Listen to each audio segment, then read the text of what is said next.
산업안전기사 실기 작업형 동영상 시험 2022년 3회 2부 실시된 시험 해설 시작하겠습니다. 그런데 말이죠. 이 회차는 합격률이 무려 20%밖에 되지 않아요. 과연 어떤 일이 있었을까요? 다음 문제는 작업장에 불완전한 요소를 쓰는 문제인데요. 너무 불완전한 내용이 많아서 답안에 대한 논란이 많은 문제이기도 합니다. 먼저 영상에 대한 설명을 드리면 영상이 이런 글씨가 써 있지는 않습니다. 제가 영상을 만들 수가 없기 때문에 그림과 말로 설명드리는 거예요. 사방에 불꽃이 튀고 있는 절단 작업 중이에요. 절단 작업 중인데 바닥에 여러 가지 자재, 페인팅 통 등이 널브러져 있고요. 그 다음에 산소통도 바닥에 눕혀져 있습니다. 산소통이 왜 필요하냐고요?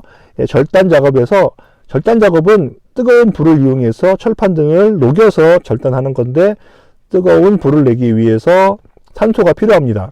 그래서 산소통을 설치해 놓고 하거든요. 그런데 바닥에는 소화기는 보이지 않고요.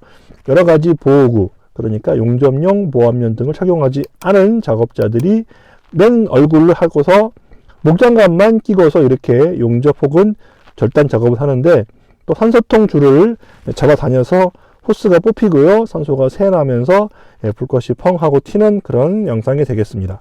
자, 대부분의 분들이 마지막에 산소통을 잡아다녀서 불꽃이 나왔다. 이게 진짜 위험하다. 라고 해서 대부분 이 내용을 쓰시는 분들이 많은데 그래서 산소통이 헐거웠다. 이런 내용 쓰시는데 산소통이 헐거운 거 맞나요? 증거 있나요? 증거가 없으면 섣불리 쓰는 건 좋은 생각은 아니에요. 첫 번째, 아예 처음부터 산소통이 바닥에 눕혀져 있는 것이 위험한 요소입니다. 산소통 안에는 산소가 액체로 들어있는데 바닥에 눕혀 있으면 액체가 새어나오기 쉬워요. 그래서 항상 이런 가스 용기들은 세워서 보관합니다. 첫 번째는 산소통이 바닥에 누워 있는 것이 불완전한 요소입니다. 잡아당긴 게 불완전한 요소가 물론 불완전하지만 직접적인 그런 답안은 아닐 것 같아요. 두 번째는 불똥이 막 튀는데 이 사방에 인화성 물질 표시된 페인트 통 등이 널려져 있다고 합니다. 그러면 어떤 상황이 있습니까? 화기 작업을 하는데 인근 가연성 물질에 대한 방호 조치, 그러니까 아예 가연성 물질이 없거나 아니면 가연성 물질이 튀지 못하도록 비산 방지 조치, 그러니까 불꽃 비산 방지 막 등을 설치해야 되는데 이런 방호 조치가 없었죠. 그리고 소화기도 없었다고 해요. 안 보인다고 합니다. 그래서 화기 작업에 따른 인근 가연성 물질에 대한 방호 조치 및 소화기구가 비치가 잘 되어 있지 않았다. 세 번째는 바로 나오네요. 용접 불티 비산 방지 덮개, 용접 방화포 등 불꽃 불티 비산 방지 조치가 미흡했다. 이런 것을 제가 세 가지로 찝었고요.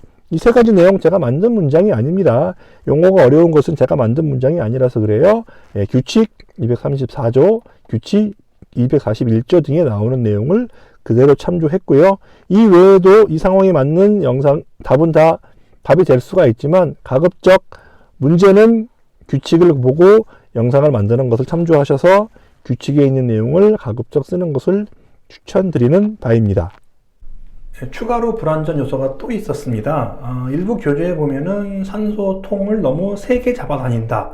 그것은 불완전 요소가 아니에요. 작업하다 보면, 깜깜한 데서 작업하다 보면 세게 잡아다닐 수도 있죠. 그게 중요한 게 아니고, 뽑혀 나왔다는 게 중요한 겁니다. 무슨 얘기냐면, 산소 호스가 제대로 조여 있다면 좀 세게 잡아다녀도 빠지지 말아야 되죠. 그런데 산소 호스 조임이 약하고 불량했기 때문에 뽑혀 나왔던 거죠. 그 내용을 적어야 합니다. 세게 잡아다닌 것이 아닌 산소 호스의 조임이 불량했다. 산소 호스 조임이 약했다. 이런 식으로 답을 기재하시면 역시 불완전 요소가 될 거고요. 해당하는 조항 역시 233조의 내용 되겠습니다.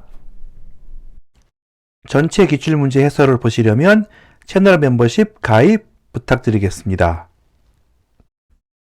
여기까지 해설을 마칩니다. 여러분의 합격을 진심으로 기원합니다. 구독과 좋아요는 강의에 큰 도움이 됩니다. 많이 부탁드릴게요.